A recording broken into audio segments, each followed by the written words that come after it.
भीष्म पितामह जी जब आखिरी में बाणों की सैया में पड़े हैं, 6 महीना व्यतीत हो गए, जब देखा भगवान ने कि अब अंतिम होने वाला है ज्ञान का सूर्य, तो युधिष्ठिर जी से कहा चलो ले लो चल करके ज्ञान, नहीं ऐसा महात्मा युगों में पैदा होता है। भीष्म जी बड़े महात्मा, अखंड बाल ब्रह्मचारी, परम ज्ञानी।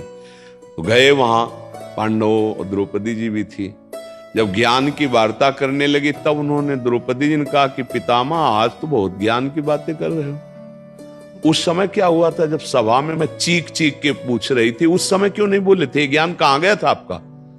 तो उनका बेटी क्षमा करना, उस समय पापी दुर्योधन के अन्न के प्रभाव से 6 महीना हो गए बाढ़ पर पड़े हुए, सब रक्त बह गया, अशुद्ध और भारी पीड़ा से प्राश्चित हो चुका। अब मेरी बुद्धि शुद्ध हो चुकी, अब जो प्रश्न करोगे उसका उत्तर नहीं। समझ रहे हो? पापात्मा पुरुष का अन्न खाने से अखंड बाल ब्रह्मचारी भीष्म जैसे महापुरुष भी कह रहे हैं कि बुद्धि ठीक निर्णय नहीं कर पाए।